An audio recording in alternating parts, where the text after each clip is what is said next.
Wow, big, huge victory for South Carolina.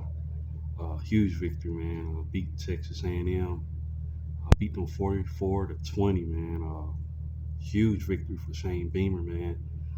Shane Beamer, um, him as a coach, man, has done a phenomenal job of beating teams that were ranked, man. I remember when they beat Tennessee a couple of years back. I think, yeah, maybe a couple of years back, or maybe it wasn't last year. I don't think, but beat Tennessee, huge victory, man.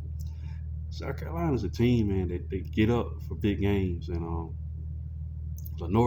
Sellers had a really, really good game, man. He threw for 244 yards with two touchdowns, man. This guy's a magician back there, man. Right when you think you have him, uh, dead to rights, man, he just wiggles out of there and extend drives, man. Those legs are killer, man. South Carolina has a very, very dangerous offense, man. Kind of jealous.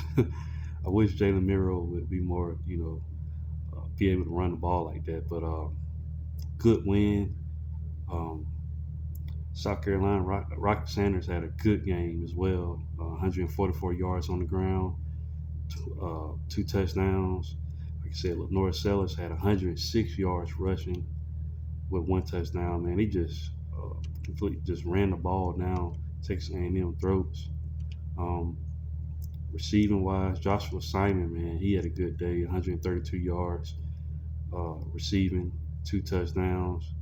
I mean, list goes on, man. Just really, really good play for South Carolina, man. It was at home.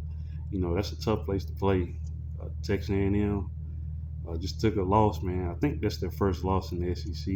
They took an earlier loss uh, in the season to Notre Dame. Um, like I said, just their first SEC loss. How far they're going to fall down, we're going to see, with their schedule going forward. But speaking of Texas A&M, we thought we was going to see a little bit, better Marcel Reed, man. He had 200 yards, 206 yards passing with one touchdown. He also threw an interception. He also fumbled late, man, and floodgates flew out in the fourth quarter for South Carolina, man. They were just uh, they had all the momentum, and they did a good job. Amari Daniels, he had 83 yards, rushing. He had a touchdown.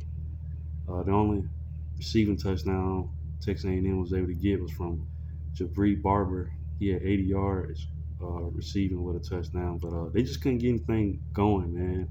Offensively, Le'Veon Moss had a very, very, quiet day.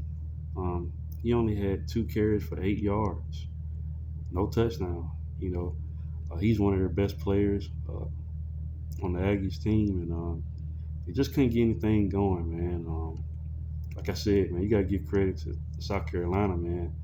Uh, Playing them at home is really, really hard, man, and they got a huge victory. I mean, they pretty much obliterated, Texas A&M um, ranked win, you know, against the Texas A&M Aggies, number 10 team in the country. So it's gonna be interesting to see how far they how far they fall. But they still got Texas A&M at the end of the year, so it's gonna be very interesting to see how the SEC shakes out far as the championship. Who's going to play for the championship.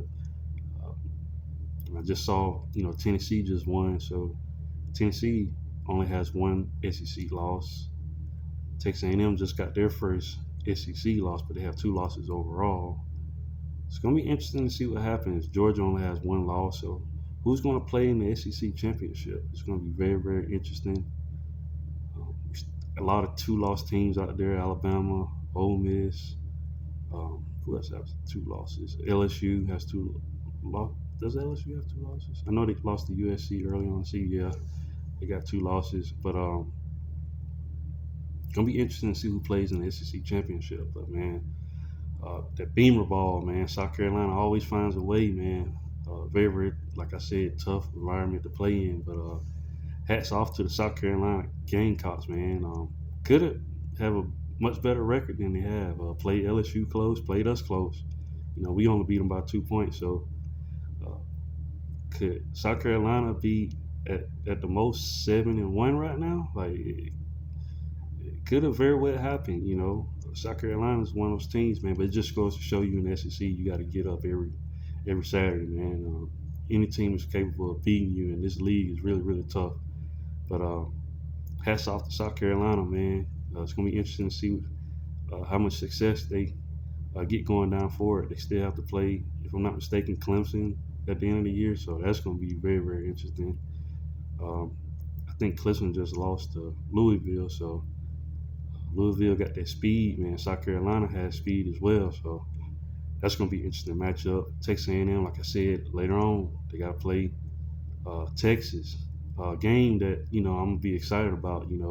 We haven't seen them two teams play each other in years, so can Texas A&M, uh, get back in and can they pick up after this loss? It's going to be very, very interesting. But what do you guys think? Leave your thoughts and comments in the comment section. And once again, if you haven't, please like, share, and subscribe to the channel. And I'll definitely be back with more college football content. Thanks, guys, and roll tide.